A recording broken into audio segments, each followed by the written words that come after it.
Racing in the Street is absolutely the number one song for me. And I hadn't heard it till I was nearly 50 years old. Well, yeah, because I hadn't heard it. I bought this thing 10 years ago when I was in my late 40s. I'd never heard Racing in the Street before. I'd never heard New York City Serenade before. And it was just enlightening that I'd missed out on all this brilliant stuff. I'd actually been a little bit disparaging about Bruce in the early 2000s because I knew guys that were right into him. And I said, no, it's not for me. But complete convert.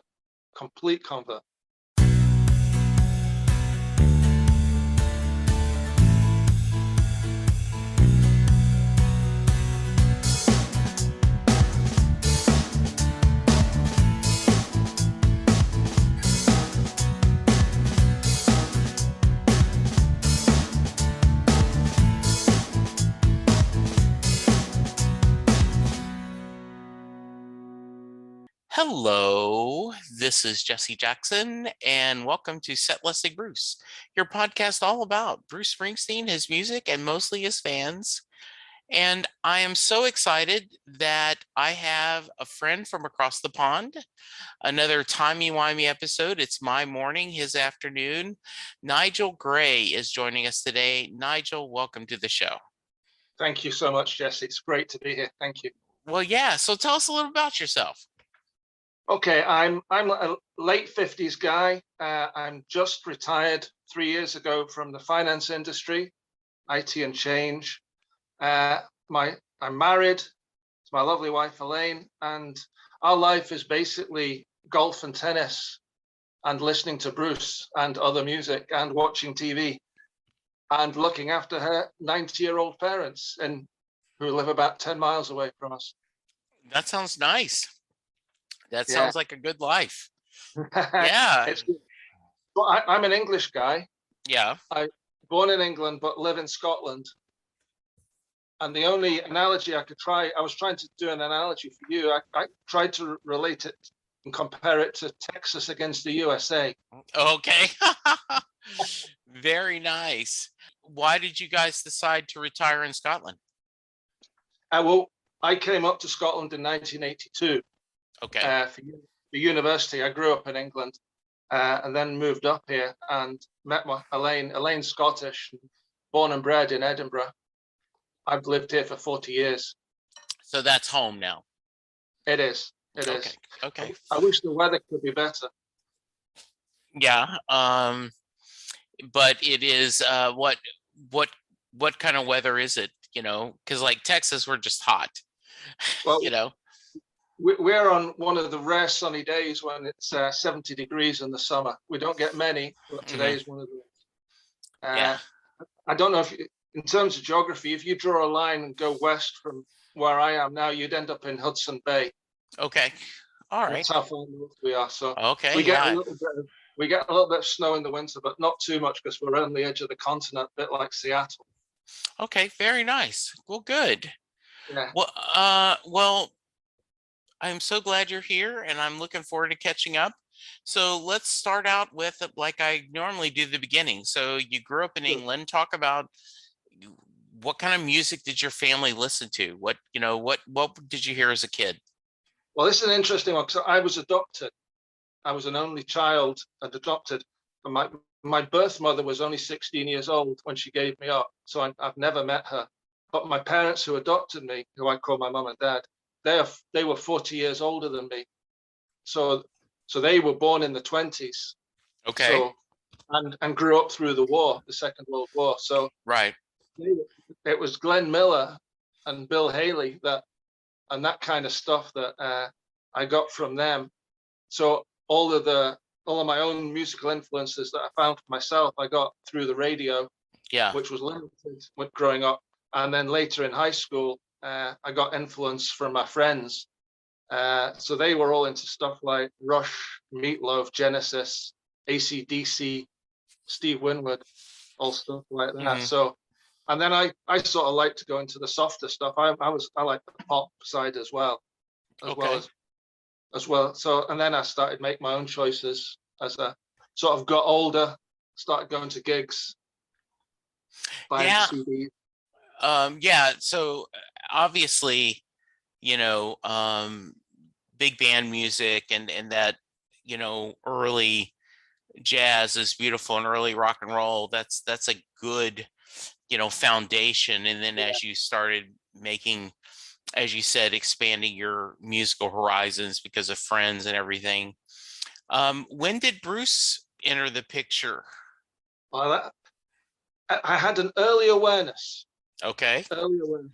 I have it in my head that when I first heard "Growing Up," but which wasn't only till about 10 years ago, I thought I know that song, and I think that's. I remember loving that song about 40 years ago, but I didn't know where I knew it from.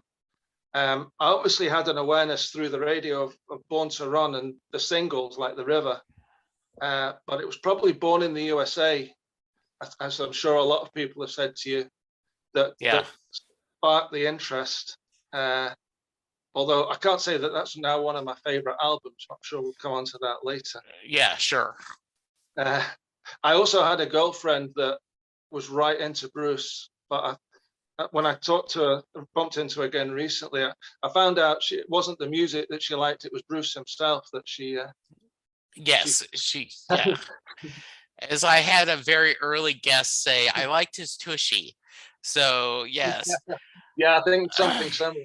Yeah. Um, Nigel, can you articulate what about his music spoke to you?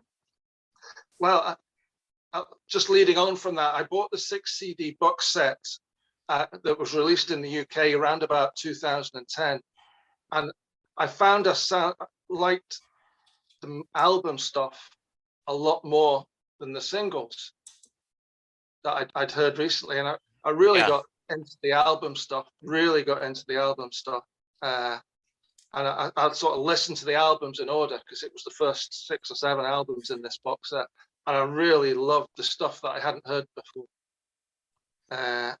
Not just the music, but also the writing of the songs. All my favorite songs now are the ones that most Bruce fans won't even know. Oh, really? Like, give me some examples. Not the non-Bruce fans won't know. Yeah, I mean, yeah, "Racing in the Street" is absolutely the #1 song yeah. for me, and I hadn't heard it till I was nearly 50 years old. Really? Yeah. Well, yeah, because I hadn't heard it. I bought this thing 10 years ago when I was in my late 40s, and Yeah. I'd never heard "Racing in the Street" before. I'd never heard "New York City Serenade" before, and it was just enlightening that I'd missed out on all this brilliant stuff. Hmm. I'd That actually been a little bit disparaging about Bruce in the early 2000s because I knew guys that were right into him. And I said, "Oh, no, it's not for me." But yeah. I'm a complete convert. Complete convert. Yeah. I think that's interesting that I often talk to people and when they hear I do a Bruce Springsteen podcast, a lot of people will say, "Oh yeah, Bruce is good. I like him," or "Well, I've never really gotten into Bruce." And I always want to ask, "Well, have you listened to anything besides Born in the USA?" Yeah, Right? yeah. Nothing's wrong with Born in the USA. I love the CD. It's a gateway CD for a lot of fans. But there is such a diversity in his music that if you have not, listened to that, you won't understand the complexity of his music. Yes, absolutely. Yeah. Absolutely. Yeah.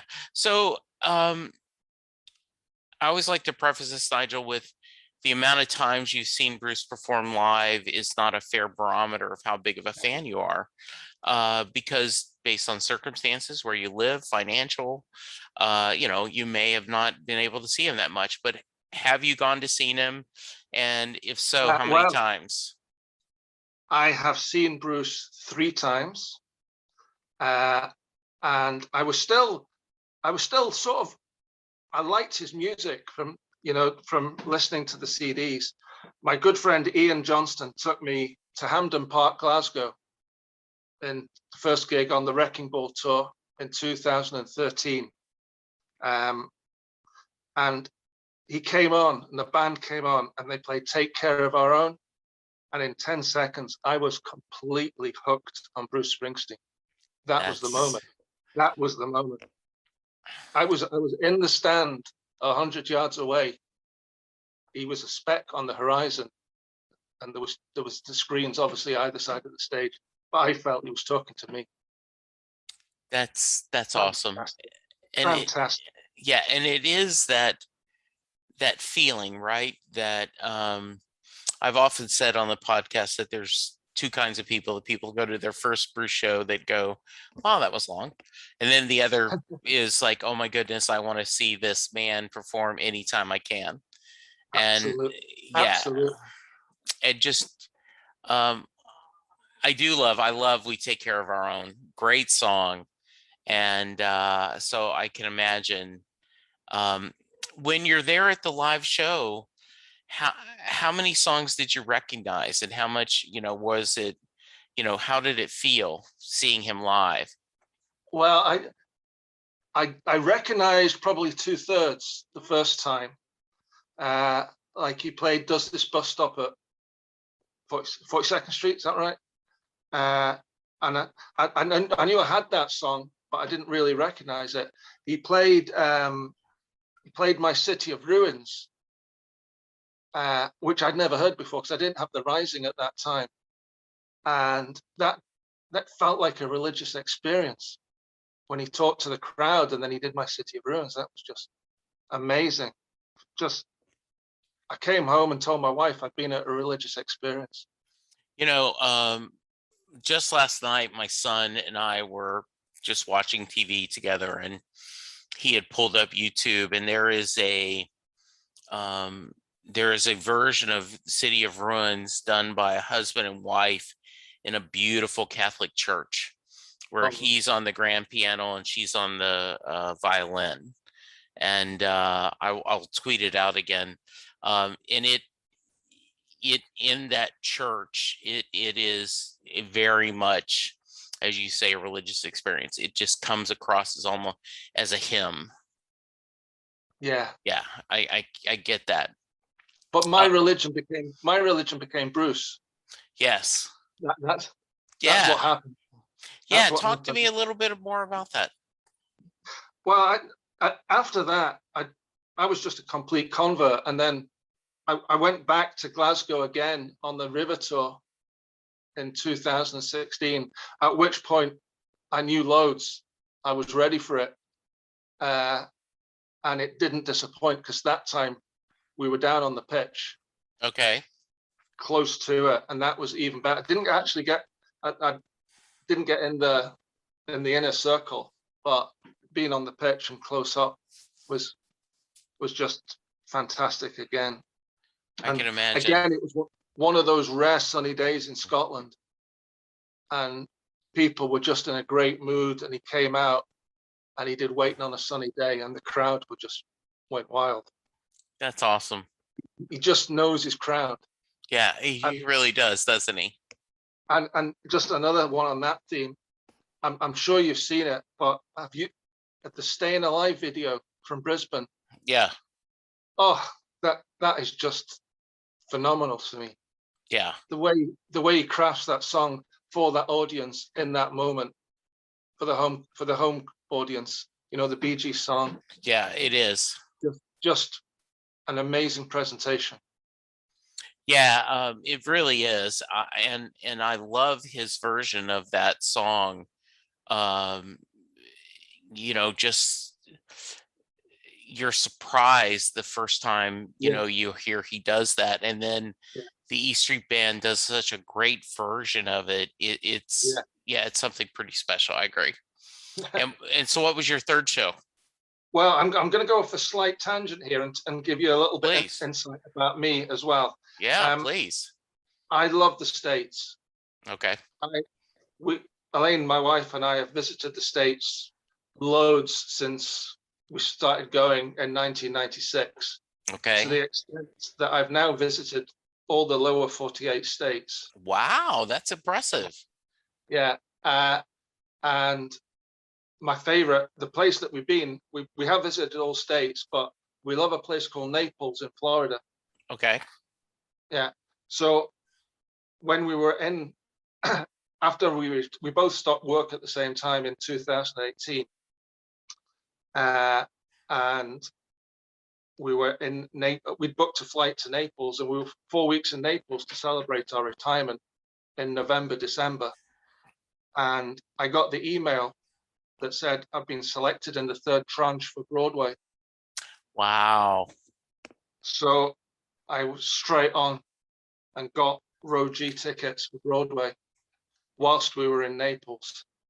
Yeah. So what we did is we went to Naples for 2 weeks, flew to New York for 3 days and back again to go to Broadway, and then flew back to Naples for another 2 weeks. Oh, nice. But so before I get to Broadway, I want to tell you about the journey we had there from Naples. Yeah, please do. Because we, excuse me, we were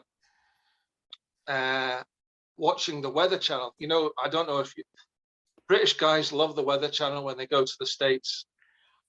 Why is that? I don't know. We don't have it here, and the British are obsessed by the weather. So Okay. we love the Weather Channel anyway. Okay. So there was this big storm coming across America because it was late November, it was the week after Thanksgiving. And I thought, I hope it doesn't get to New York by the time all of us were there. And yeah. the forecast kept going and going and going. And we realized that it was going to hit Chicago big time the day before we were due to fly. Okay. I thought we've got away with it. We're going to get to New York. Until I realized our incoming flight that we were going to get from Fort Myers was incoming from Chicago. Oh no. Okay. So I don't know. You guys must be used to rebooking in the States, but we were in a complete panic sitting there in Naples the day before we were due to fly to New York. But we managed to rebook, drive over to Fort Lauderdale, fly from Fort Lauderdale. Okay. Change all our plans and get to New York, and again get to Broadway. So the fates were with us. You know, it is. I just had this morning. I recorded an earlier episode with Laura, and she told the story about she and her dad had tickets to Broadway, and they were flying in the day of, and she kept running into one problem after another. Like they didn't recognize her ID, and she had to go get somewhere to sign it. And then they barely made their flight. Their flight got delayed, and they ended up missing the show at Broadway, you know. And so luckily they were able to get a second set of tickets, and she went and saw it. But she was going, you know, she kept, this next time they went, they flew the day before just in case something bad happened. So I want to go back. Why? Sure. What about Naples spoke to you guys? Why do you love that so much? It's just a really laid back place. Everything is accessible. We can get good hotels. We can walk out to restaurants without one of us driving. Okay. We're both definite non-drink drive people. We like being in a place we know where the beach is a mile away, restaurants are on your doorstep. Okay. The weather's brilliant. It just works for us both. You know, I had a friend that I worked with who was from Winnipeg, Canada, and the weather, they had the same issue of they didn't get that many hot summer days, right? Like, you know, the winters were pretty rough, you know, there in Winnipeg. And then, and so when he visited Dallas, he was like, everyone else is, you know, it's 98, 100, you know, and we're like, oh, let's get in the air conditioning. He was just loving the heat. He was like, you know, I never get this. This is amazing. Yeah. And so I get that. I could see how that would be really nice. Yeah. especially in November, December is just a perfect time to be there for us Yeah. because it's still like about 80, Yeah. whereas it's like 30 and 40 and dull. Yeah, where we exactly. Yeah. So that's great. So what did you think about, Broadway? I loved it. Yeah. I really, it was magical Yeah. again. But the one thing that I will always remember is when he stepped away from the mic Yeah. and you could hear his voice. He was there was nothing adding to his voice. He was like 10 yards away from me and he was speaking to me again. Yeah. Uh, and That and the was music, powerful, isn't it? yeah, yeah. And his arrangements of some of the songs I loved as well. I actually converted to Born in the USA, Yeah. that version of it. I thought that was fantastic. Yeah. I am not a fan of the blues Born in the USA, No, but okay. in that context with him talking about, going for the draft and all that, and him saying he wonders who went in his place is a very powerful version of that song and that story. Yes, Yeah. yeah, and it was great in the biography and the autobiography as well. Yes. Good telling of it in both of those books. Yeah, I totally agree. Um, so let's talk about you Can I can, mentioned, go ahead, can I please. can I go back to the end of the Broadway show? I got Yes, before you move please. on from Yeah. that. My good friend, my tennis partner at the time, was the editor of our national newspaper, and I jokingly said to him, "Would you like a review Oh, how of fun. Broadway?" Yeah, so he jokingly came back and said, "Give me 400 words." So I was sitting in a hotel lobby in Naples, back in Naples, uh, typing it in at the business center, and sent it in an email to him, and he published it online in our national newspaper website. Oh, you'll have to send me that link. I'll include that I in the will do. show notes. I How will do. fun.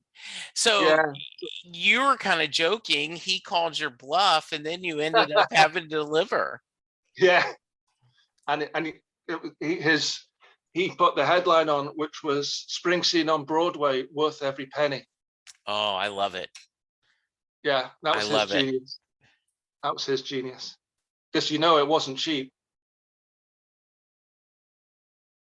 So, but it was absolutely worth every penny. Now, I guess it's a little cheaper flying from Naples to New York than Edinburgh to New York. So you at least saved a little bit on airfare, right? Yeah, Because you're yeah. already there. We actually used the United points because we go over with United all the time. There's a direct flight from Edinburgh to Newark Okay. that then opens up the rest of the states for us. Yeah. So we've flown United a lot. So we got that Fort Lauderdale to Newark flight on points, which was great. Yeah. So Nigel, you mentioned loving the States. Yes.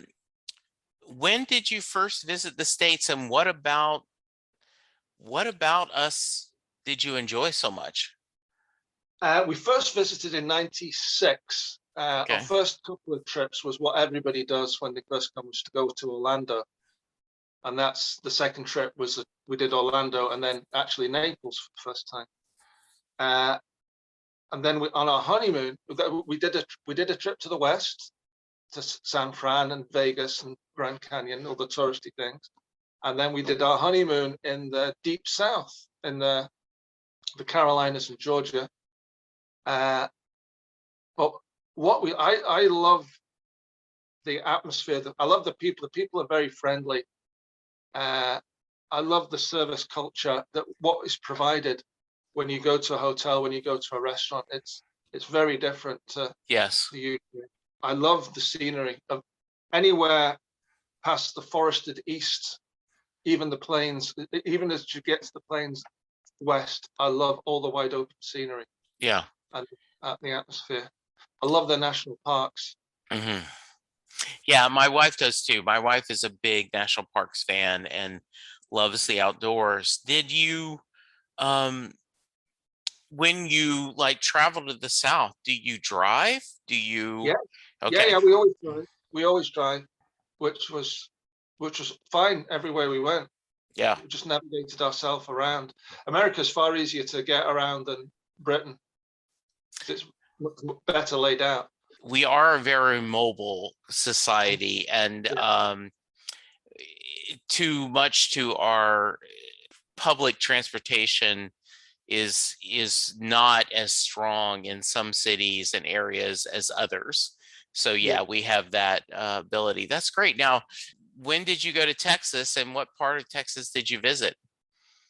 Well, we visited friends in Houston who now actually live close to you in Plano. And then on that trip, we went from Houston to Austin and then San Antonio, and then all the way across to New Orleans, and then Biloxi and and Mobile at the time. Oh, And we did, that's a nice trip, because Austin and San Antonio very different, and then getting to see New Orleans, because New Orleans is a great city, and then yes. Biloxi. That's oh, that sounds like a nice trip. And we also did a place called New Iberia, which Yes, is was the home of my favorite author, James Lee Burke. So I all of yeah his work, a lot of his work is set in New Iberia. So we had yeah. to go visit. I love his work. I grew up in my dad was in the army, moved around a lot, but Yeah, my grandparents lived in a little town just north of Lake Charles called Rose Pine, Louisiana. And yeah, so I'm very familiar with Lafayette and New Iberia, yeah, that part of Southwest Louisiana. And I remember picking up the first novel with James Lee Burke, about his detective, and I'm yeah, like, oh my goodness, this is set in Louisiana. It really really good. yeah. And I know that Nils is a big fan as well from Oh, the I did band. not know that. Yeah, yeah, because I'm a bit like Rachel that you had on the other week Yeah, in terms of following Nils and Amy on yes, Twitter, but absolutely. not to the extent that she does. No, she just tweeted, by the way, she's going to join me and talk about her going to Broadway. But Right? Yeah. she was laughing, right, just recently, a tweet like, okay, now are you a bigger Bruce fan or a Neil's fan? And explain to this. And she's like, no, there's no competition. I love them both. That is great. Um, do you, are there other writers you enjoy? I'm just curious. I take it you like mystery novels. I do like mystery novels, and I would say that Michael Connolly is the other great mystery writer that I enjoy reading.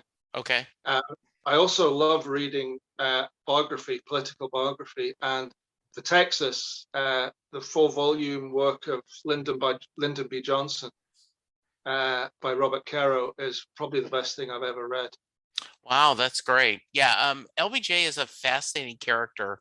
Yeah, Um, we were a couple of years ago, Lynn and I drove down to Austin and did the LBJ Presidential Museum, yeah, and was amazed at how much he accomplished in yes, such a absolutely. short amount of time.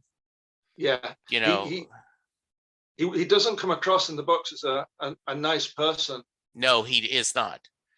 but he did great things. Yeah, he did, and really, um, it a very complex character. Yeah, Yeah, and but when you think of all that he did, uh, was just really very unimpressive, a very impressive man.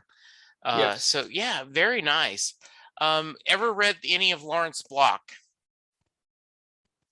Who was that? Sorry. Lawrence Block. I know the name, but I can't say I've read any of this stuff. So there is a series of books he wrote They're all good. Matthew Scudder is about a kind of private detective that through the series he ends up determining he's an alcoholic, and the latest books deal a lot with recovery. And then there is a series of books called Keller, Hitman, Hit and Run, which the main character is a hitman, someone who kills people for a living. And Okay. you were surprised, at least I was, of how you end up liking this character, even though he kills people for a living. I mean, it's very good. So I love his books, and I agree with you. We could talk James Lee Burke all night. Yeah, Yes. that's just, he's just an amazing writer. Yeah. Yeah. I also, in terms of true crime, I like the David Simon work. Yes. The guy that did The Wire, but he also did a couple of great books that preceded The Wire. Yeah, absolutely.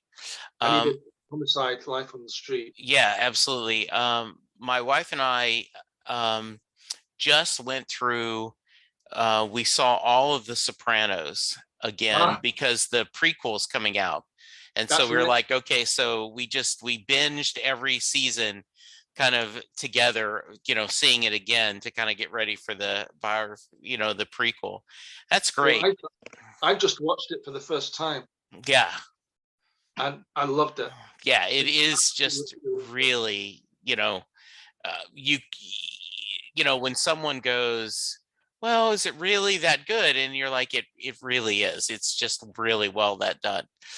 The ending was fantastic. Yeah, it is just, there we go. So now let's talk about some of favorite albums and music. Sure. Share me a little bit of that. Bruce albums or any albums? Yeah, we can start with Bruce, then we'll go to others. Okay. Oh, my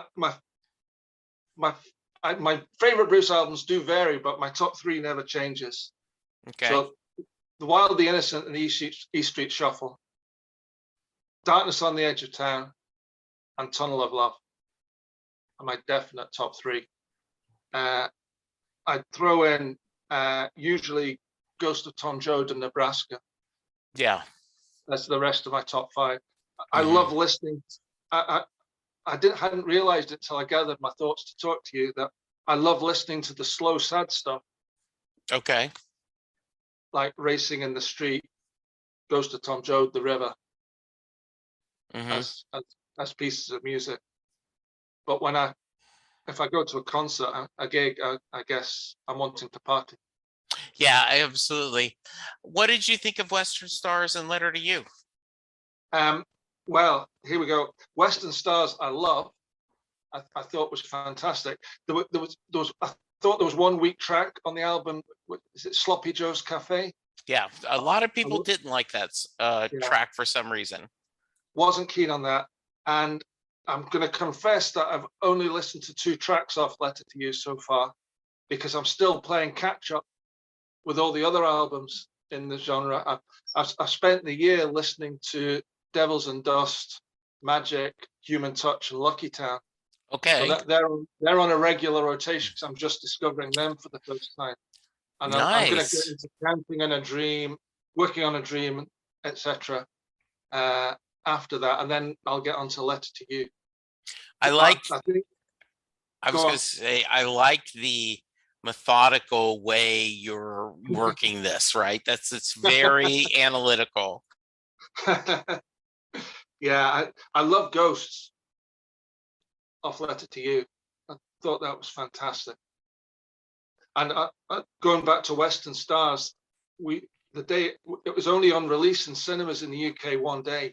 Right. So we were there. We were there on that one day.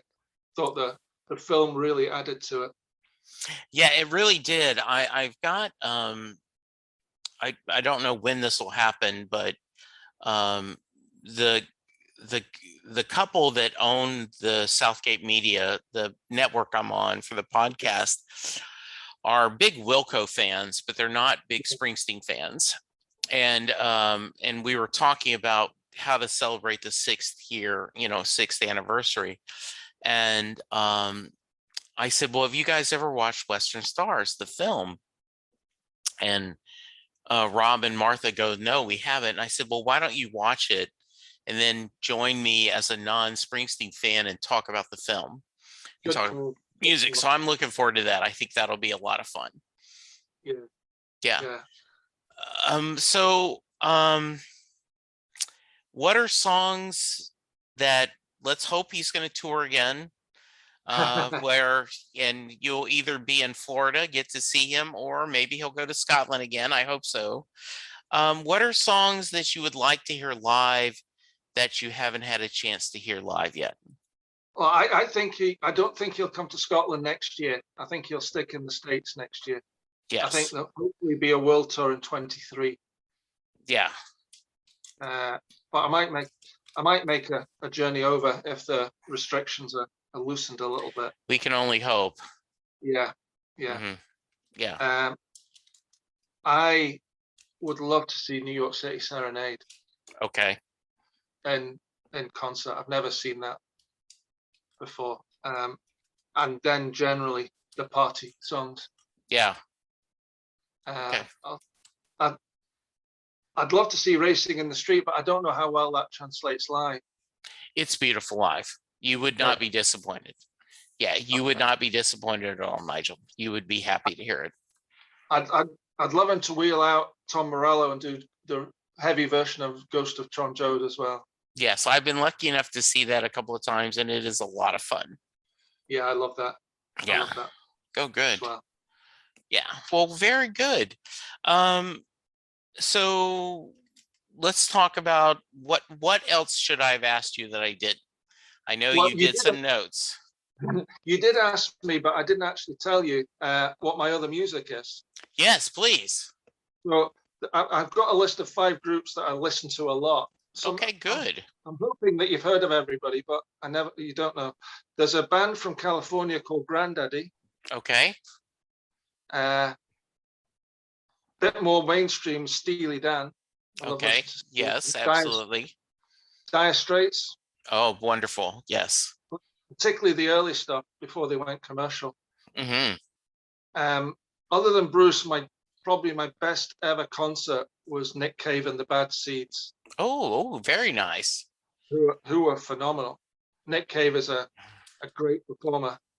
Mm-hmm. And there's a guy, an English guy who died in the early 70s called Nick Drake. Okay. Who I would recommend that you listen to. Very low key. There's a song called Northern Sky that he did, which is my absolute number 1 song of all time. And Nick Drake is this. Nick Drake. Okay, I will check that out. I really will. That sounds beautiful. Yeah, it is beautiful music. Really uplifting. Yeah, that sounds good. Good. Well, besides more golf and more tennis, what else do you have planned? What's the rest of the summer and the fall holding for you? We have a few days in London coming up. Oh, good. London is a 4-hour train journey for us. Okay. So we can pop down there for a few days. We're not leaving the UK at the moment because of the risk and the restrictions. So yes, we're staying in the UK. Unfortunately, everybody in the UK is of the same opinion. So it's very difficult to actually get anywhere at the moment. And it's actually easier to get to London and stay in London than normal because there's nobody moving there to work at the moment. Yeah. Or working during the week. Have you had a chance to get vaccinated yet? Oh yeah, we're double vaccinated. Okay. We're expecting a booster in a couple of months. Yeah, that's what I'm hearing too. That in fact, a couple of my family members already received a booster. So we're fully vaccinated, trying to do our part to get herd immunity. And so trying to do that. That is great. All right. I'm going to give you a chance to give some final thoughts, but instead, I also got to do the Mary question because that's how I end every show. If you are listening to this podcast because you are a friend of Nigel's, You may be asking, what is the Mary question?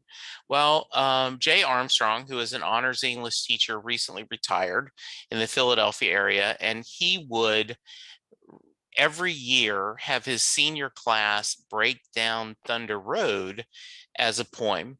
He would look at the lyrics, they would discuss the imagery Bruce used, the themes of the song, and then at the end of the 2 days, he asks his class, does Mary get in the car?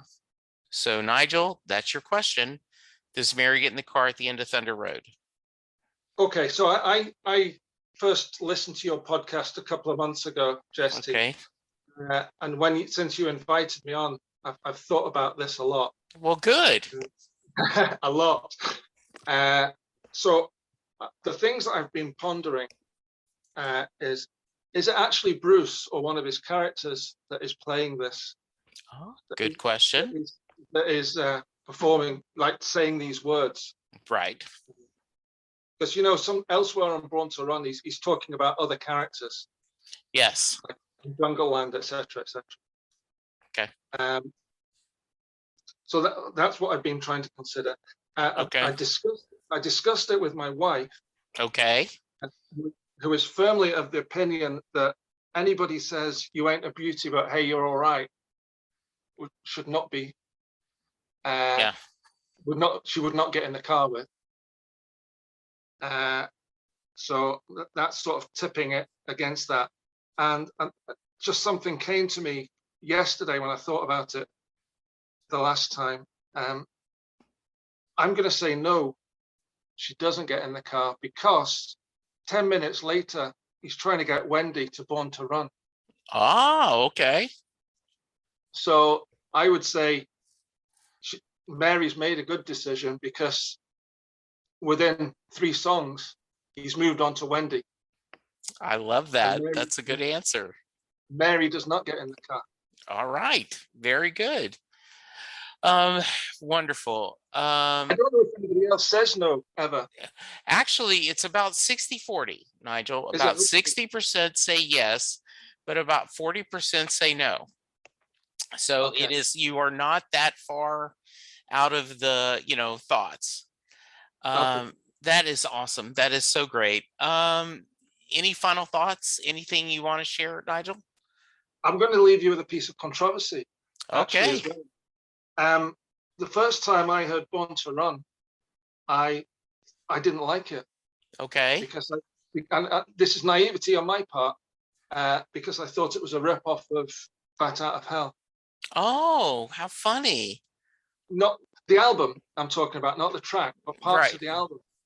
It's only latterly that I realized it's the other way around, in my view. Yes. Bat Out of Hell is a rip-off of Born to Run. And I say this to a lot of Bruce fans, and they don't tend to agree with me. Okay. I clearly hear Born to Run aspects in Bat Out of Hell, and I think that Jim Steinman made a career out of copying Bruce Springsteen. Interesting. That I will have to listen to that album with a fresh set of ears and hear that. That is very interesting. I like that. I will. I'll do that a lot. Very nice. Nigel, if someone wants to reach you, how can they? Well, I'm on Twitter. Okay. At Nigel X Gray. And on Twitter, I follow all the usual guys. What I think are the usual guys: Nils and Amy, all the band. Yeah. Spring Nuts. I don't know if they're a big thing over in the States, but I like to follow and see what they're doing. They are a huge thing. I've had Chaz on the show a couple of times, and we keep threatening to get him and Julie on at the same time, just to visit. So yeah, I Howie is amazing, and I love all the Spring Nuts. It is just, one day I'm going to get to one of the serenades where they every year they get together, and I want to do that sometime. So I'm also on Facebook. Okay. I'll be there somewhere, Nigel Gray. Okay. I've got a green polo shirt on. Okay. And I'm also on LinkedIn, if anybody's interested in that. Oh, okay. Very much. Yeah. So that's my social media. All right. Very good. Well, Nigel, this was great. I appreciate you taking, part of your Saturday afternoon and talk to me. This is great. Um, Continue to have enjoy the golf, I will. enjoy the tennis, and enjoy listening to Bruce. And if you check out some Lawrence Block books, let I me will. know. Okay. I will. All right. Listeners, you go get vaccinated, please. It's how we're going to get back to normal. Please stay safe. Wear your mask. Remember to wash your hands. Let's social distance, and let's get through this together by being good to each other, because that's the only way we're going to do it. Nigel, thank you. Listener, thank you. And we will talk to you soon. Goodbye. Doing a podcast at times can be a one-way conversation, and I hate that. So please let me know what you like and don't like about the work I'm doing. You can reach the podcast via email at setlistingbruce@gmail.com. The show is on Twitter at setlistingbruce, and my personal Twitter is at jessejacksondfw. We have a website, www.setlistingbruce.com. From there, you can find links to other Springsteen podcasts as well as other music-themed podcasts. We have a page devoted to our own SLB All-Star Band. These are guests who have been on the podcast more than 3 times. There is a link to our store where you can purchase Set Listing Bruce shirts as well as a Mary Question t-shirt. There is a link to our Patreon page where you can sign up to help support the podcast financially. We have different levels and different rewards based on your support. If you don't have any extra cash, and right now who does, you can support the podcast by subscribing via your favorite podcast player and leaving us a review. The more reviews we have, the easier it is for people to find us. And please tell a friend about the podcast, especially if they love Bruce or music, because it will make a difference.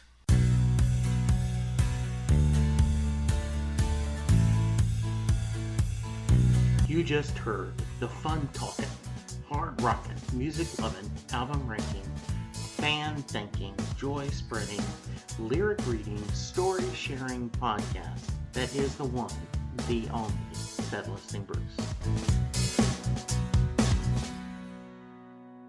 The theme for Set Listing Bruce was written by David Rosen, used by permission.